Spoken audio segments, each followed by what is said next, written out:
again from central Western Queensland. I'm Chappie Chris. And I'm Chappie Peter. In November last year, we passed through a town in New South Wales called Gulgong, about 300 kilometres west of Newcastle. In 1870, gold was discovered in that area, and the town naturally grew with aspiring, gold fever-driven folks eager to make their fortune. At its peak, more than 20,000 people occupied the area. Have a look at the typical scenes you would expect to see in such a pioneering village as Gulgong.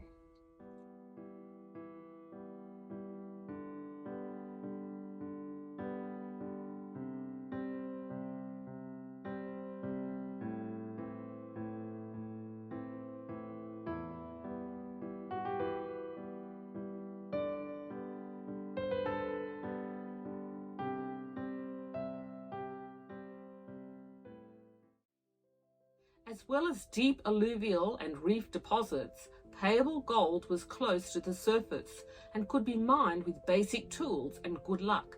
Gulgong was known as a poor man's goldfield. The Star of Hope Mining Company in 1872 became rich with the unearthing of the largest piece of reef gold in the world, weighing 285 kilograms with an estimated current value of $5.4 million. Wow, you'd have to make sure no one would rob you on the way to the bank, hey Chappie? That's right, I'll take you along. In all, it is estimated that 15,000 kilograms of gold were removed from the Gulgong goldfields between 1870 and 1880, but by 1881 the population had dwindled to 1,212. The good years were gone, although small amounts of gold were still being found. In Gulgong's post-gold years, wheat and wool production and the arrival of the railway in 1909 kept the town going. Have a look around the town with us.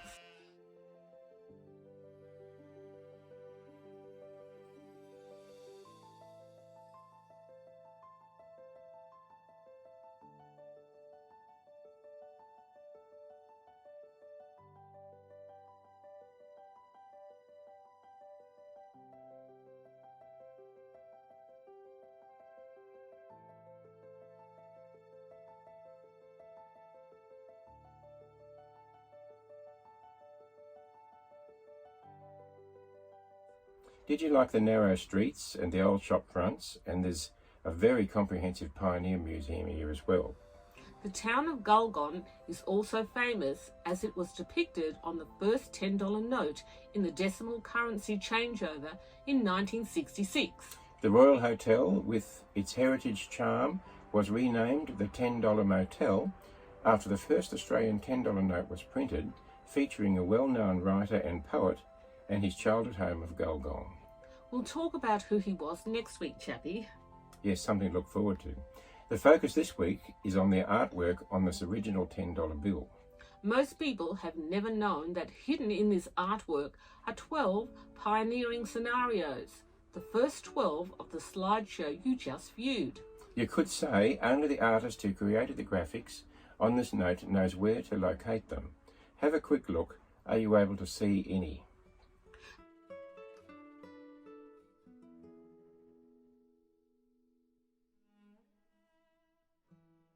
Finally, a bit of fun, and we have made it easy for you. Can you locate the Chappies on the $10 note? They must have got separated in the crowd, and only the one who placed them in that scenario knows where they are.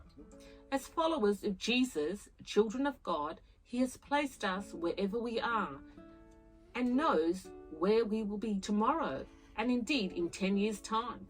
Jesus, who was God with skin on, knew where Zacchaeus was. Remember, he was the one up the tree. Another young fellow called Nathaniel was puzzled how Jesus knew him, asking, "How do you know me?" Jesus answered, "I saw you while you were still under the fig tree." That's exciting, isn't it? God knows our whereabouts, and he has plans for each of us to follow him and to be his hands and feet in a world of lonely, hurting people. As his hands and feet, we can have positive input into the lives of our family, friends and neighbours, even strangers as well.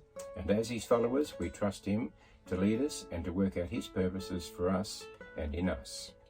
We bloom where we are planted and leave the future to him. Yes, it's comforting to know that God meets us where we are and how we are. We don't have to worry about cleaning up our lives because He will do that for us. Even when we can't take another step, He is there to carry us as we reach out and seek to draw near to Him.